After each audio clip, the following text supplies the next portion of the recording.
Muchas gracias por venir, a las que habéis querido apuntaros a este Interferencias.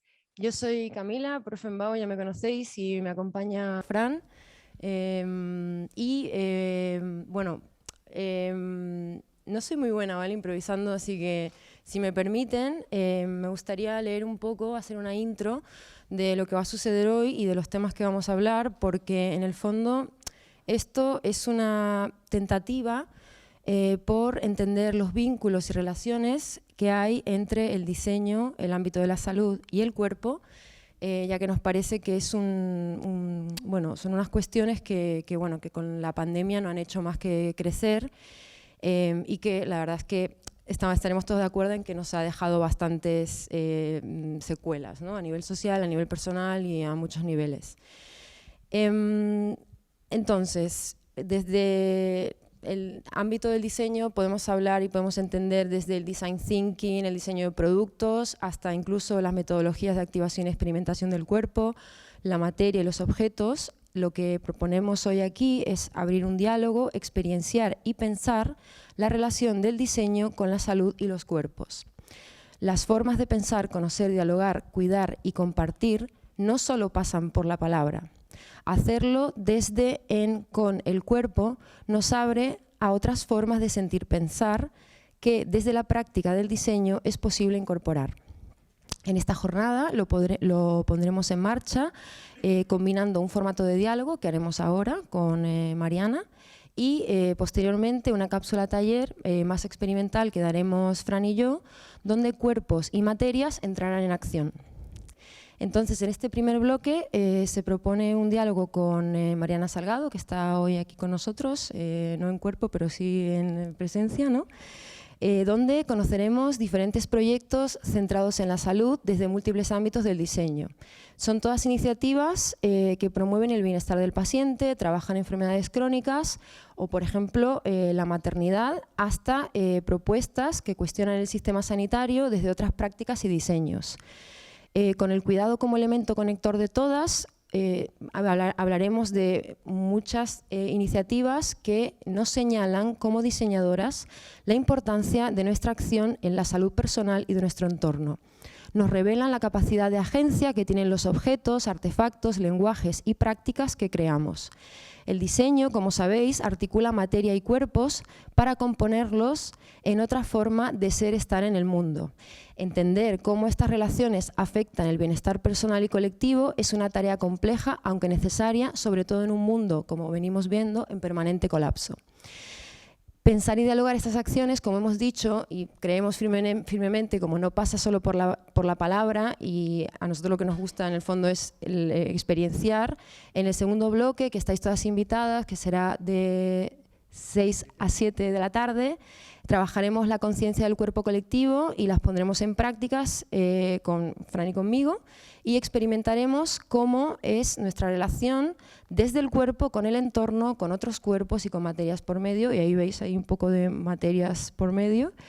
Acciones de conexión cuerpo-artefacto que nos permitan, como diseñadoras, componer desde otro lugar, crear y pensar mundos desde nuevos conjuntos de relaciones y sentidos. A priori, pensamos menos habituales. Entonces, esta era un poco la intro, que espero que se haya entendido. De todas formas, ahora en cuanto vayamos desplegando un poco, creo que los haremos situar muy bien. Y os presento a Mariana Salgado. Mariana nació en Buenos Aires, Argentina, y desde hace 22 años vive en Helsinki. Trabaja como diseñadora de servicios en el Ministerio de Interior de Finlandia y es parte del Laboratorio de Innovación y Diseño Inland Design, que se dedica a diseñar políticas públicas. Cursó un doctorado en diseño de medios, especializándose en cómo hacer de los museos espacios más democráticos. En sus ratos libres realiza el podcast que seguro que conocéis, si os habéis visto por internet, de Diseño y Diáspora, en el que rescata experiencias de su disciplina vinculadas con la acción social, y en concreto hoy además, Mariana, igual creo que nos presentas el último libro que ha publicado a raíz del trabajo de Diseño y Diáspora, centrado justo en recopilar toda esta relación entre diseño y salud, a raíz de un montón de proyectos. Y yo ya, ¿tú quieres añadir algo, Fran? ¿Estamos? Bien, entonces Mariana, si quieres, cuando quieras, tenemos más o menos 25 minutos, una cosa así, Nosotros nos vamos a poner aquí para escucharte y luego tendremos unos 10-15 minutos para abrir preguntas. Muy bien, gracias. Buenísimo, me encanta estar acá, me encantaría estar en el taller, que me parece lo más divertido de todo esto y este día, y espero que les sirva como puntapié esta charla. Así que vamos nomás, sin dar muchas vueltas, les cuento qué estuve investigando, qué estuve aprendiendo yo sobre diseño y salud. Y sobre todo qué proponemos los diseñadores. Entonces, en principio, bueno, estos casos que les voy a contar no son casos en los que trabajé yo. Yo trabajé en salud un solo año, en el 2016, pero después y antes también había trabajado en temas de inmigración, que es, en este momento estoy en el ministerio trabajando en el departamento de inmigración como inmigrante argentina. Me encanta, me conmueve el tema de la inmigración. Pero bueno, diseño y diáspora es como el espacio un poco más libre para aprender en diálogo con otros y tiene acá un poquito de números, pero la idea también era esto de conectar con el castellano, conectar con mi lengua materna, porque cuando empecé el podcast yo no hablaba fluidamente como de manera profesional en castellano, entonces era la manera de intercambiar un poco más con el mundo hispanoparlante. Y también empecé a hacer entrevistas en portugués donde el otro habla en portugués y yo respondo en español y funciona bastante bien. Y así estamos aprendiendo portugués. Pero bueno, a partir del podcast, cuando aparece un tema que es especialmente relevante y que encuentro gente con la que queremos colaborar, compilamos algunas entrevistas en libros. Y es una manera de apoyar la educación permanente, informal, gratuita y abierta para todos, ¿no? Que estos libros no sean solamente para diseñadores, sino que sean para abrir un poquito ese diálogo. Estos son los dos que publicamos en diciembre y ahora tenemos uno casi en corrección sobre diseño y territorios, se va a llamar, es sobre diseño y comunidades originarias. Aparte de eso, trato de investigar también el uso del podcast en la educación, en diseño, porque me interesa, y también hacemos algunos experimentos educativos como unas certificaciones en diseño y género. Pero bueno, ¿por qué sacamos este libro de diseño y salud?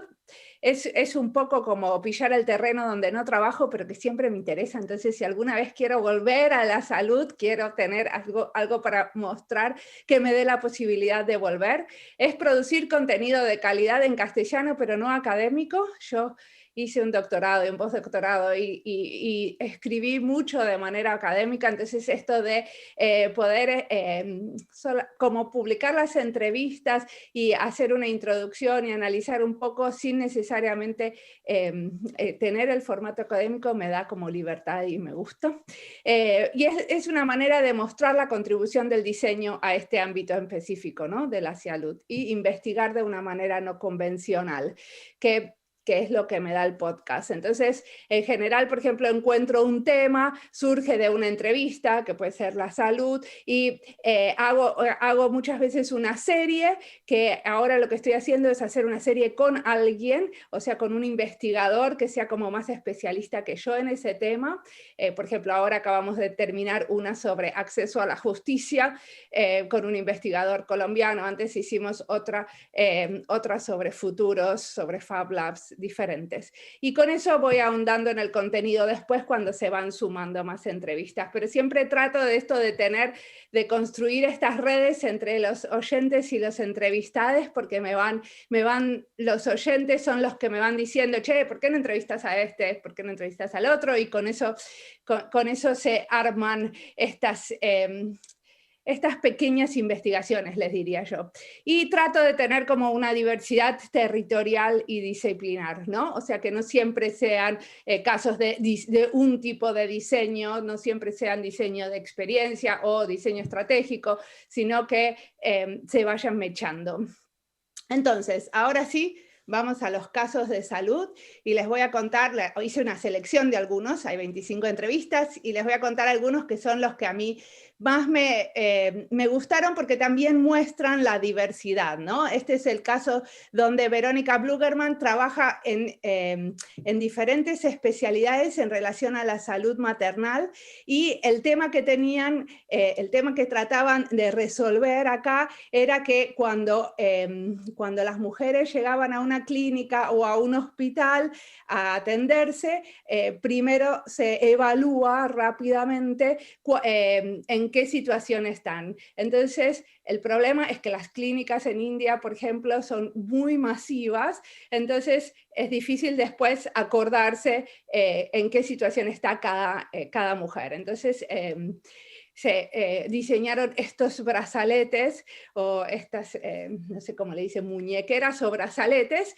para justamente que los médicos rápidamente entiendan a quién tienen que prestar atención primero y a quiénes después. Entonces exploran la problemática, pero a veces las soluciones son así de simples. Obviamente trataron con diferentes cosas, prototiparon como hacemos nosotros, y esta fue una de las soluciones que encontraron a ese problema. Pero también hay otras cosas un poco más, otros ejemplos de productos un poco más sofisticados. Por ejemplo, Paulina Quiñones, que es una diseñadora guatemalteca, que trabajó en Noruega, sigue trabajando en Noruega. Ella diseñó un simulador de partos para capacitar a las parteras, enfermeras o a cualquiera que atienda el parto. Entonces, este set que ven acá, que es una especie de mochila, es lo que se usa para ir a los lugares en el interior de diferentes países en desarrollo para entrenar a las parteras. Y la Erdar Medical, que es la empresa que se dedica a eso, es la que también, por ejemplo, produce, no sé si alguno de ustedes hizo los entrenamientos de primeros auxilios con las muñecas esas para aprender a resucitar. Bueno, esas muñecas también es parte de lo que ellos desarrollan. Entonces desarrollan este tipo de productos. Pero también hay otras soluciones como mucho más básicas, como esta, por ejemplo, donde Damaris propone diseñar y diseñan un formulario en papel. ¿Y por qué en papel? Justamente porque la idea era que a partir de visualizar rápidamente el tipo de respuestas que van poniendo el personal de salud, ellos mismos se dan cuenta que cuál tiene que ser la reacción, qué es lo que tienen que hacer. Entonces tienen diferentes símbolos que van armando, que con eso van armando la situación del paciente. Entonces la solución fue un sistema de información en papel para los profesionales de la salud. Y a mí me gusta como justamente esto de que se mezclan este tipo de cosas con cosas digitales, como es el chat Crecer. Esto fue en Mozambique, Costa de Marfil y Nigeria.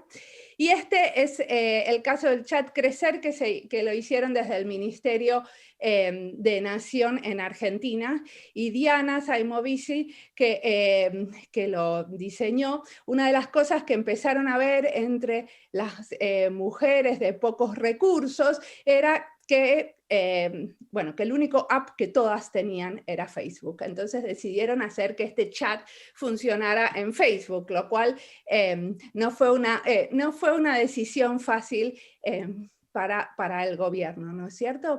Pero bueno, la idea era al principio recordarle los horarios para que no se les pasen la atención, o sea, que se acuerden de ir al médico.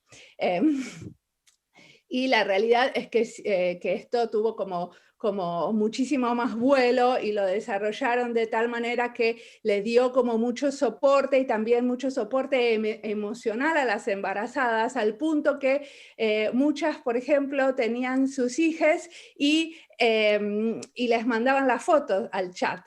O sea, les contaban, les querían compartir qué era lo que había pasado después del parto, ¿no? Cómo era su hijo o su hija. Después hay cosas como más tradicionales como la historia clínica electrónica, pero bueno, a la vez como Juan Marcos Ortiz, que es el que la cuenta en una de las entrevistas, a mí me parece muy interesante lo que cuenta porque es, bueno, es uno de esos casos que pasa muchísimas veces, donde al pensar la historia clínica electrónica a la vez estamos pensando los procesos, o sea que estamos rediseñando todo lo que pasa alrededor de, de quienes usan y de todo lo que está pasando entre los profesionales de la salud. Acá tienen un ejemplo, por ejemplo, de todos los testeos en papel que hicieron. Pero bueno, nos cuenta ese caso y también el caso de cómo rediseñaron un sistema entre las farmacias y el hospital, que sí, que está bueno. Les recomiendo escucharlo. Del sistema sanitario hay otro caso que es como muy diferente porque es una campaña para movilizar a los consumidores a dar dinero para juntar plata, para para comprar mamógrafos, para comprar diferente instrumental para los hospitales. Entonces, Diana Zuleta en Costa Rica cuenta cómo diseñaron toda una campaña dentro de un supermercado que se llamó Movimiento Rosa y que a partir de eso lo hacen en forma permanente y van donando a diferentes sectores de la salud plata. Después, Mónica Bueno en Estados Unidos hizo un trabajo con la Cruz Roja que era interesante porque bueno, hay muchas personas que evitan esto de participar de la donación de sangre y ellos investigaron y nos cuenta cómo fue todo ese proceso de investigación, pero ellos investigaron que si la gente va con otra persona y comparte el momento de donar sangre, bueno, se baja un poco el estrés y la gente como no lo evita tanto. Entonces armaron todo un centro de donación de sangre o un prototipo como el que ven acá, donde la idea era justamente esto de compartir el momento. Después tenemos casos de infografía. Vino el COVID en el medio que estaba haciendo esta serie sobre salud y entrevisté a Javier Sarracina, que es un español que trabaja en USA Today y eres el director del área de visualización de datos y nos contaba bueno, lo importante que es para informar a la población cómo se resumen, cómo es importante lo que la prensa hace para tener datos certeros. Y hablamos justamente de esto de comunicar sobre el coronavirus. Y también sobre toda la movida que supongo que la conocerán, de los Fab Labs, que se consolidó mucho durante la pandemia porque hubo gente, este es un caso que nos cuentan desde Colombia, donde Carlos Córdoba Celi diseñó máscaras e insumos para hospitales, pero es muy interesante porque usaron la red internacional de Fab Lab para darse consejos, para llevar esos mismos planos, esos mismos diseños de un país a otro. Y durante el principio de la pandemia, que había como mucha falta de recursos, la red de Fab Lab tuvo como una contribución muy importante. Y después vamos a los últimos casos.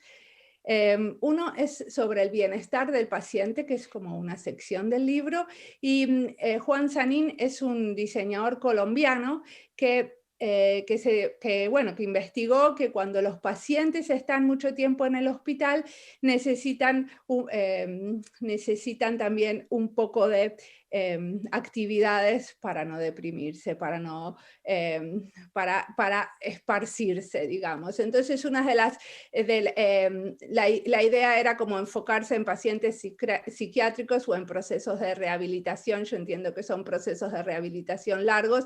Entonces creó este carrito que tiene adentro la posibilidad, o sea, tiene como muchos materiales para hacer un poco de arte o hacer actividades artísticas en el hospital. Y el último caso que les voy a contar es uno que hizo Lara Costafreda, que diseñó mensajes justamente para apoyar al paciente emocionalmente en la clínica. O sea, supongo que algunos de ustedes pueden entender lo que dice acá, yo les voy a decir lo que yo entendí, pero bueno, cuando la asistente está dando los turnos en el hospital, por ejemplo, pusieron un gran cartel atrás que dice, sí, aunque estés en un proceso de quimioterapia, podés abrazar a tu nieto. O sea, ¿por qué? Porque estuvieron haciendo entrevistas adentro del hospital y se dieron cuenta que muchas veces la gente no se anima a preguntarle al médico y entonces lo que hace es ir a preguntarle al asistente ese tipo de preguntas. Entonces, todos esos miedos, ansiedades que uno tiene en el hospital, por ejemplo, cuando te dejan en ese cuartito que ven ahí, violeta, chiquitito, donde uno se tiene que desnudar y que siempre, antes de ir a un escaneo, bueno, y siempre se cree que se te van a olvidar ahí, ¿no? Que nos vamos a quedar y bueno, entonces ellos ponen como una frase como diciendo, no te preocupes, estamos atentos, te vamos a venir a buscar. Como esto de apoyar al paciente emocionalmente a través de las paredes, a través de una intervención que a la vez es como estéticamente muy hermosa, pero que tiene atrás toda una investigación de fondo. Ese es el último que les iba a contar. Y ahora voy a resumir un poco lo que quiero decir, o lo que en general, lo que yo aprendí a partir de estas entrevistas. Una es que a los diseñadores siempre se nos invita cuando ya se sabe qué es lo que quieren, y ese es un gran problema, por eso siempre estamos nosotros desconformes con el famoso brief o la demanda del proyecto. Entonces, una de las cosas que siempre está bueno decir y repetir es que por favor nos inviten un poquito antes, porque queremos pensar juntas el problema, ¿no? Que esa también, que cuidar el momento en donde nos invitan es parte de los cuidados que tenemos que tener a la hora de, ¿no? Como de hacer accesible el sector de la salud.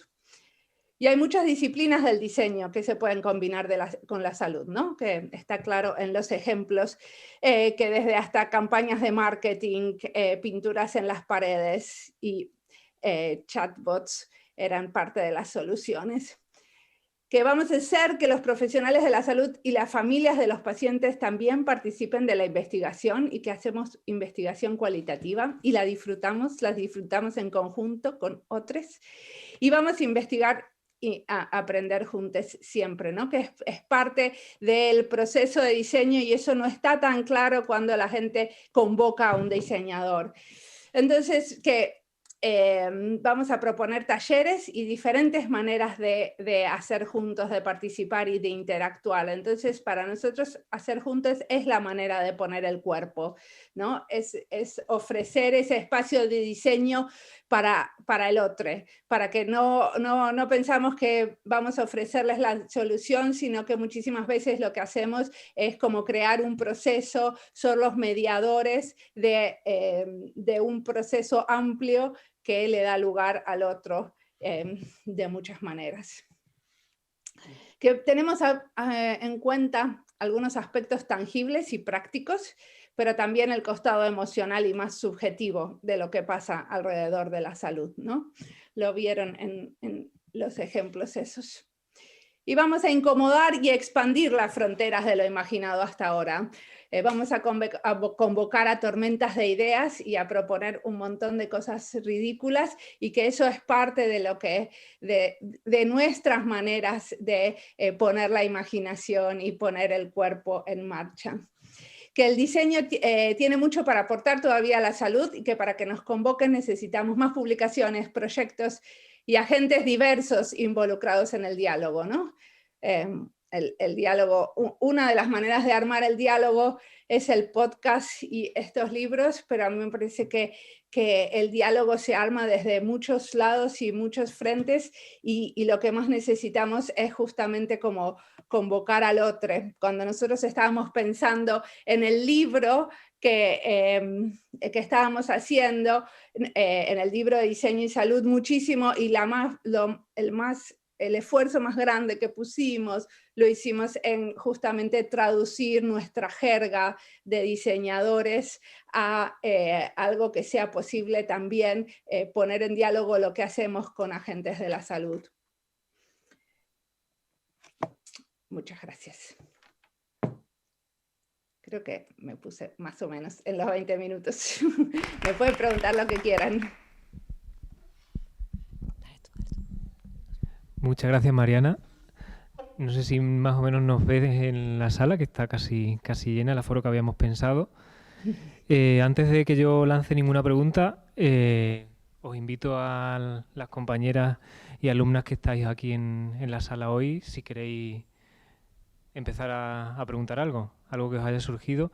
Muchísimas gracias también, Mariana, por la presentación y sobre todo las últimas conclusiones, que creo que han sido como muy clarividentes y que nos muestran realmente como el fondo de cada uno de los proyectos que nos has contado.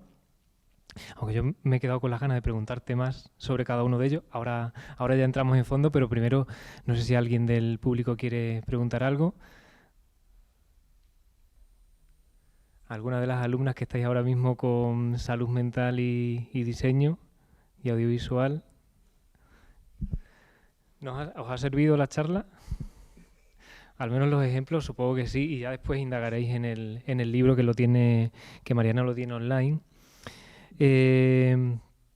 Bueno, a mí me ha gustado mucho como este último bloque, porque yo me iba preguntando preguntas, sobre todo de la parte de los procesos, que al menos desde mi punto de vista es la parte que más me interesa, de cómo surgen esas ideas y sobre todo cómo son, o al menos si tienes conocimiento en alguno de los proyectos que nos has contado, de ese proceso de toma de decisiones con los y les usuarios, por ejemplo, de esa maternidad, en el cual cómo surge esa idea de los colores en el proyecto este que nos contabas de la India, o en algún otro, si hay alguno de los procesos que a ti te haya llamado la atención en cuanto a esa toma de decisiones o a esa voz en la cual intentamos que los usuarios, las usuarias y también los profesionales sanitarios pues se involucren en los procesos de diseño y no sea solo como un encargo. Digamos que es lo que era el último eslogan, uno de los últimos que nos decías, como que no nos llamen al final.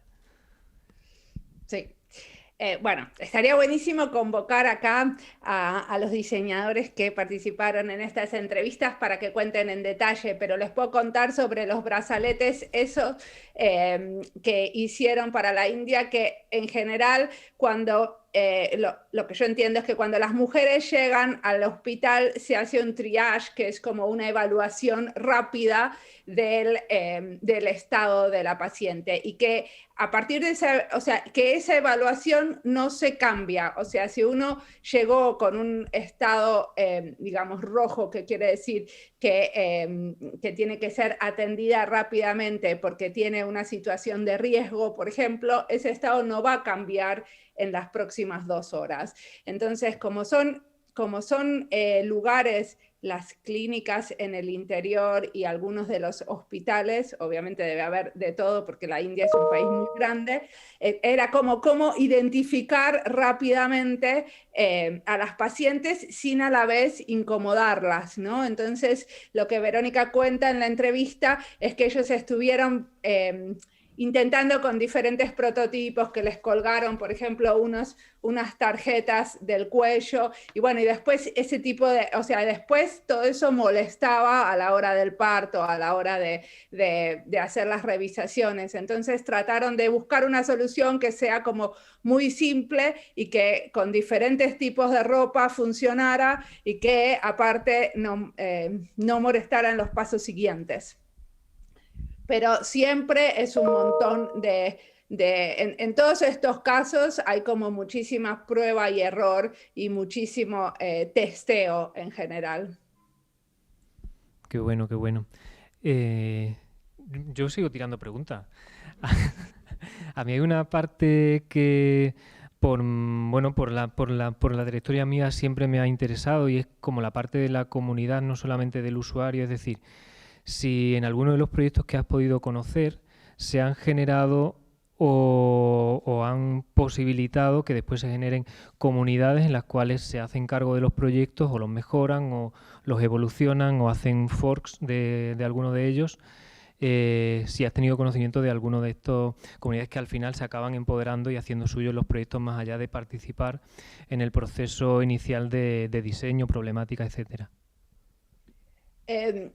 Yo creo que es difícil de decir porque, por ejemplo, en el caso del Hospital Italiano, ellos tienen como un sector muy grande de informática en salud. Entonces ya o sea, no son diseñadores externos que van al hospital, sino que son diseñadores que tienen sueldo del hospital, que son parte de la comunidad de salud del hospital, ¿no? Que obviamente eso no se da en muchísimos casos, pero también yo creo que es o sea, que es algo a lo que tenemos que aspirar, ¿entendés? Como ahora, por ejemplo, mañana va a salir una entrevista a la directora de un laboratorio de innovación en salud, Marina Rojo, en Buenos Aires, que es parte de la facultad. Entonces, aparecen esos laboratorios que colaboran y ofrecen externamente servicios como de diseño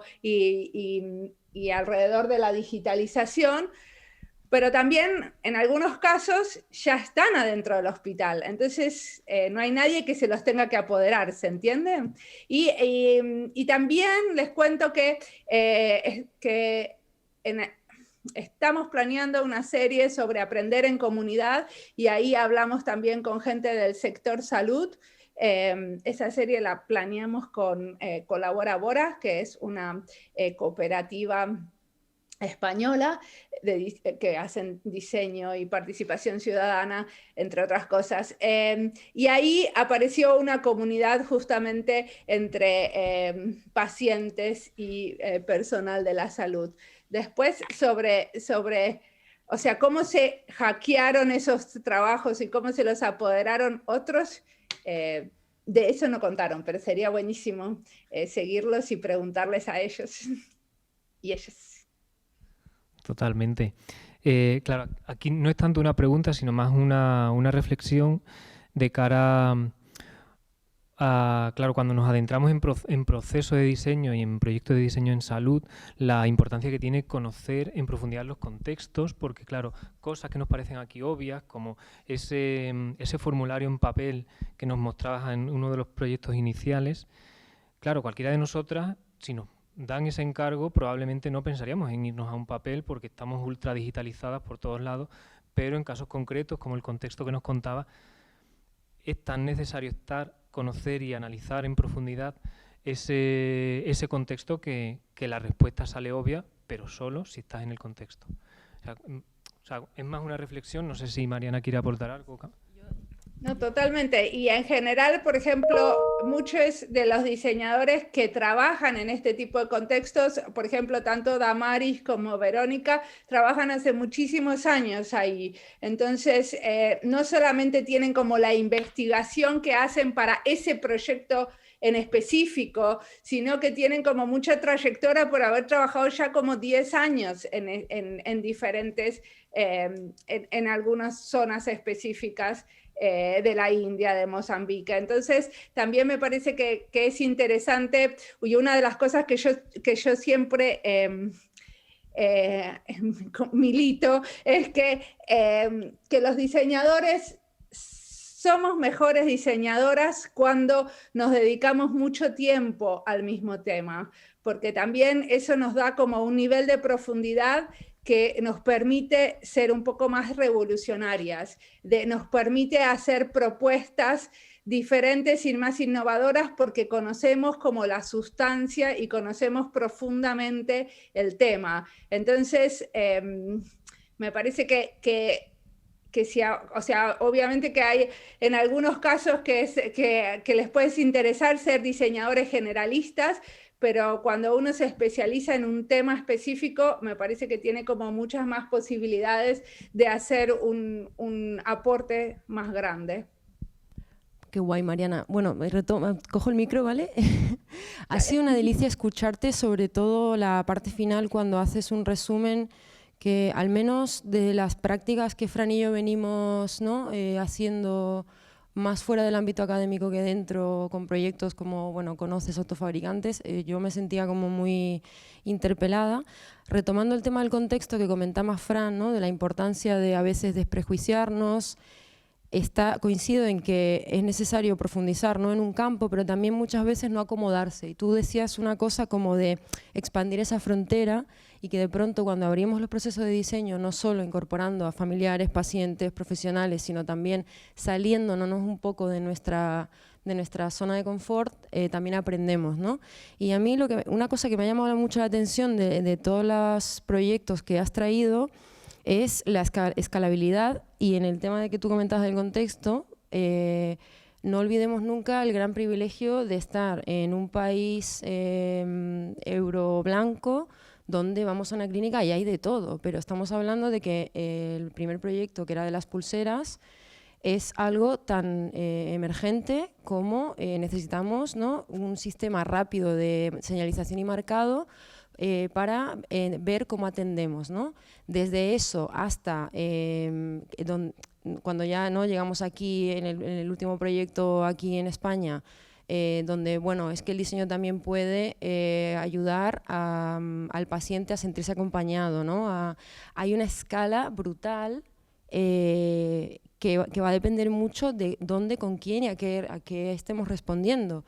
Y no, o sea, quería como incidir en que para mí el diseño tiene este poder de mirar de otra forma o de acompañar a través de formularios, pulseras, dispositivos, da igual, ¿no? Pero tiene esta capacidad de transformar, por pequeño que parezca y por pequeño que sea, ¿no? Para quizás hacer las cosas un poco mejor, un poco más justas, un poco más accesibles, no sé.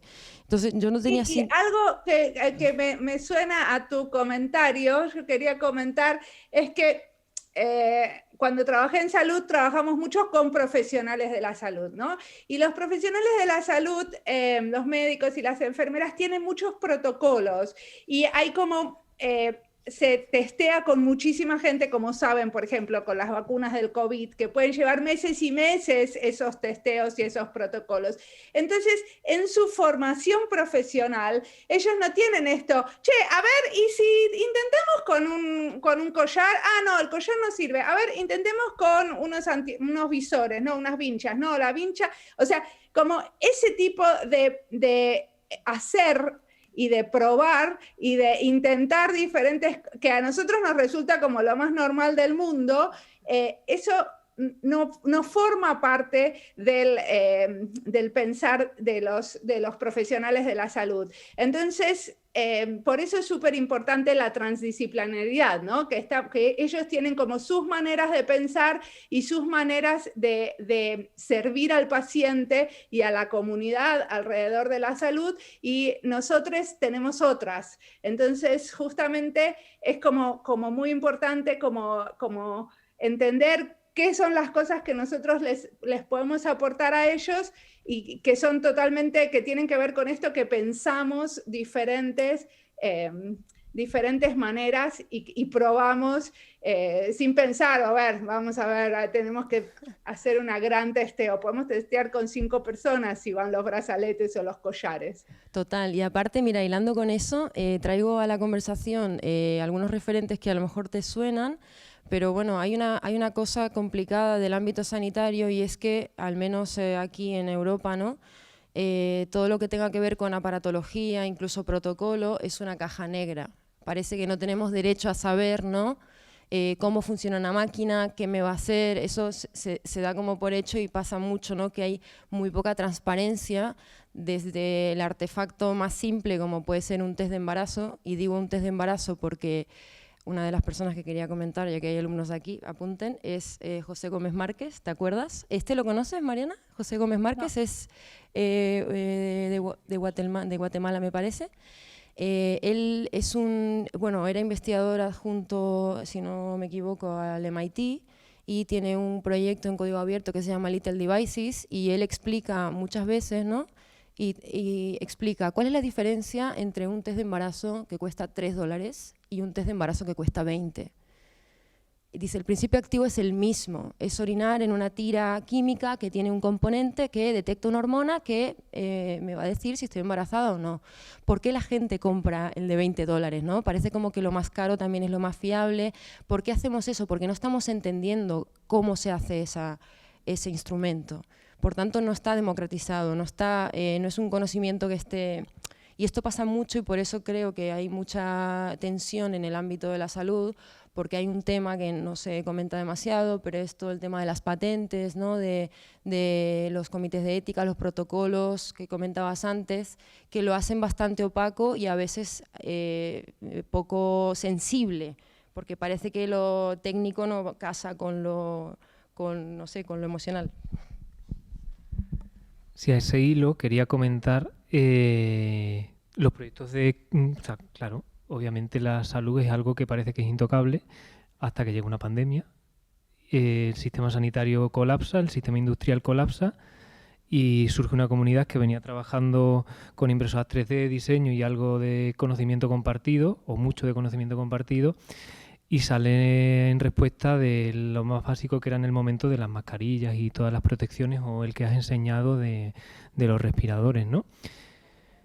O ahora con la guerra en Ucrania.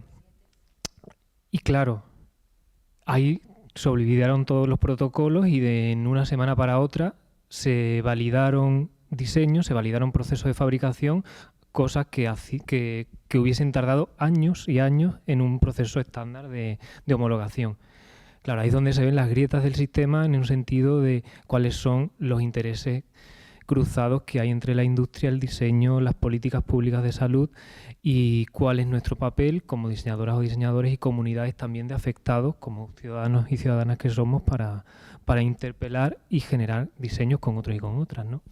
O sea, más que no es una pregunta hacia Mariana, sino es como un comentario en ese sentido, ¿no? Cuando hay una emergencia, una necesidad, es cuando se ven ese tipo de tensiones. Estamos hablando mucho, no sé si alguien tiene alguna pregunta. Por ahora no. ¿Tú querías comentar? Sí, bueno, Mariana, no te interrumpe, que estamos en familia. No, para mí está claro que en diseño y salud están como floreciendo más maestrías y más diseñadores que están como especializándose en el tema. Entonces, me parece que es un área que todavía no sabemos todo lo que puede llegar a pasar, ¿no? Hace poco me invitaron a dar una charla en un congreso de epilepsia. Y eso me dio mucha gracia, porque obviamente no sé nada de epilepsia. Lo único que sé es que leí un cómic maravilloso que se llama Epilepsy.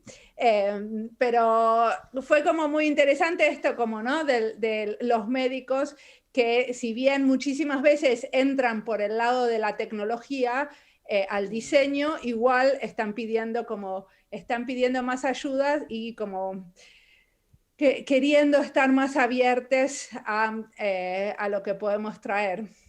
Igual, ahí al respecto también hay una serie de roles, ¿no? Dentro del ámbito sanitario, como también pasa, supongo, en otros ámbitos profesionales, pero sigue habiendo, ¿no? Como una distancia bastante grande entre el médico, que es el saber, el profesional, ¿no?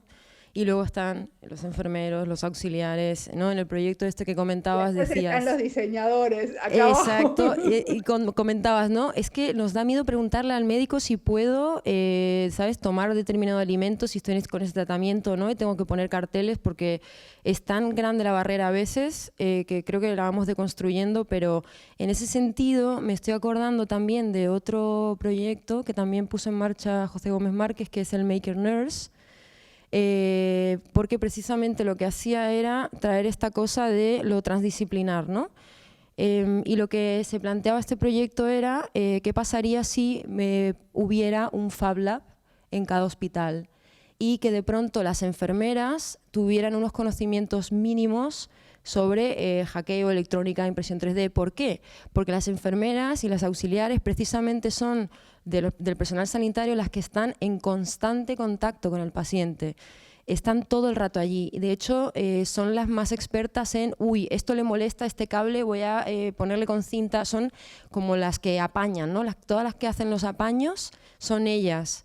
Y se dieron cuenta que en este proyecto experimental, que también es en Estados Unidos, pero me parece muy interesante la mirada, de qué manera, ¿no?, podemos empezar a diluir esta cosa de las disciplinas y traer más actores a esta cosa de favorecer el bienestar del paciente y de saltarnos un poco nuestras propias normas.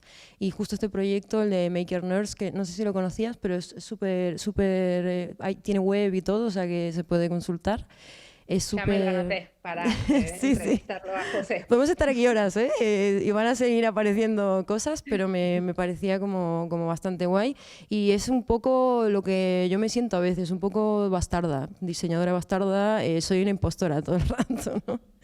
Al menos eso. No, y de alguna manera algo que surge en muchísimas entrevistas es esto de cuando entrevistas a los médicos al personal de salud, como ellos quieren que nosotros nos acerquemos y nosotros queremos que ellos se acerquen, y sin embargo hay como muy pocos nexos y en muchísimos casos, por ejemplo en el caso de la Universidad de Buenos Aires, son universidades tan grandes que perfectamente podían estar colaborando más sin necesidad que haya un laboratorio de innovación para cada colaboración, ¿no?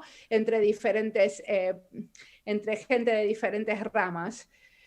Eso por un lado. Y lo de los Fab Labs en los hospitales están apareciendo, por lo menos en la provincia de Buenos Aires hay Fab Labs en los hospitales.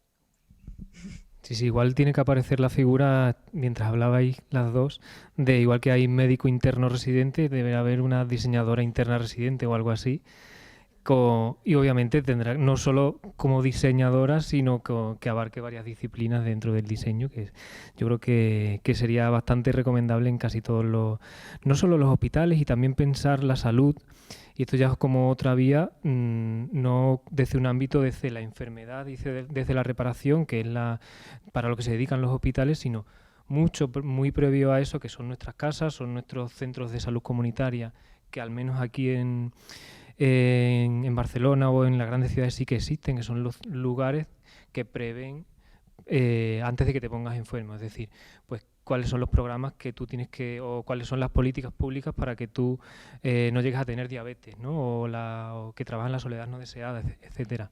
Es decir, ahí donde no hay enfermedad es donde hay mucho más campo de trabajo, porque obviamente los protocolos que hablábamos antes y los procesos de diseño son mucho más low, mucho más light, y no responderá a tanta emergencia, claro.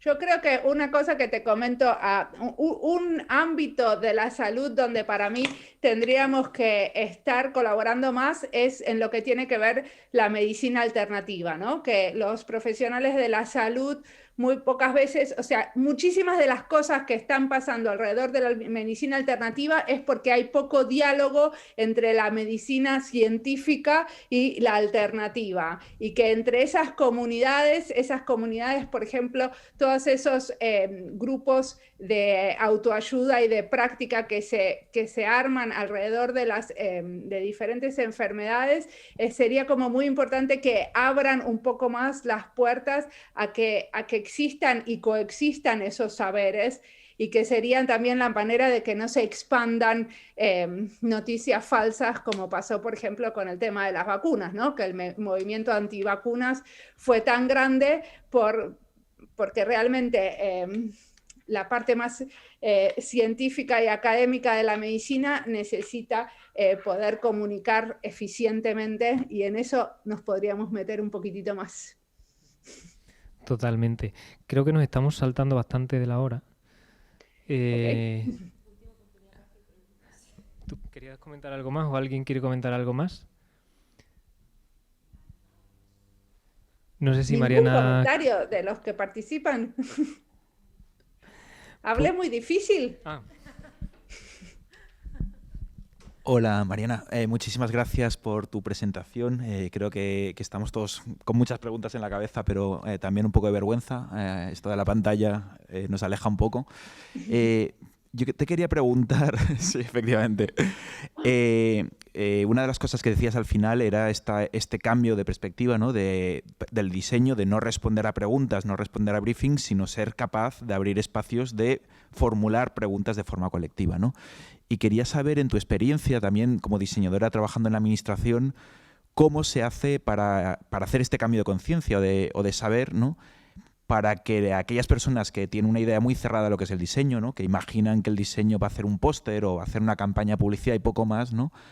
¿Cómo se abre esa conciencia y se abre esa conversación para dar a entender o para facilitar que no sea un briefing, que no sea un encargo, sino que sea un trabajo, para empezar, de pensar colectivamente sobre el problema, complejizarlo, darle una dimensión más compleja para que después se pueda solucionar de forma colectiva, tanto desde el diseño como desde la experiencia profesional o clínica o donde sea el ámbito? Mira, mi respuesta es que es un puto trabajo artesanal.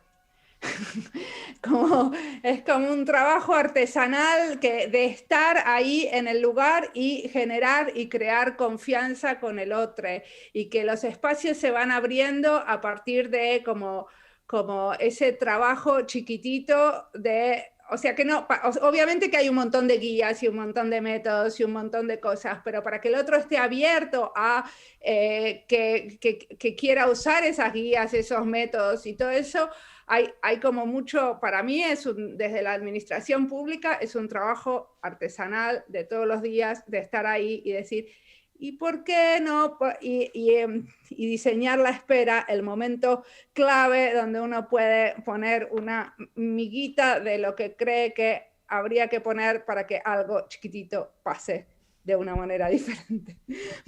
Pero para mí es como un trabajo muy, muy así, de generar confianza con los equipos de trabajo. Yo estoy en todos equipos de trabajo donde soy la única diseñadora.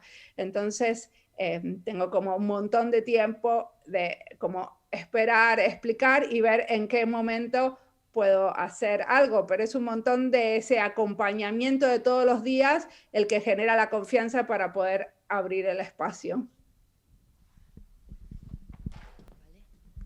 ¿Algún comentario, pregunta, sugerencia, agradecimiento tenéis para Mariana? ¿Por aquí? ¿Nada? Un último comentario que les quería hacer, yo no sé si van a seguir con esto de la salud varias veces más, pero en el Hospital Pediátrico de Barcelona, acá tienen un diseñador estratégico que se llama Hernán Leu, que les recomiendo consultarlo, porque es muy interesante lo que están armando ahí y que tengan un diseñador estratégico en el hospital. Qué bueno, Mariana. Anotamos el dato, no lo sabíamos.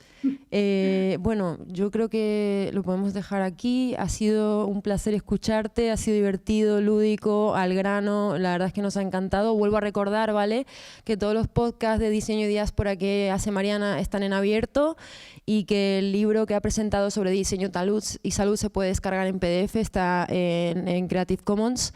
Y muchísimas gracias por tu tiempo, ha sido un placer. Un aplauso, por favor, para Mariana. Aplauso digital.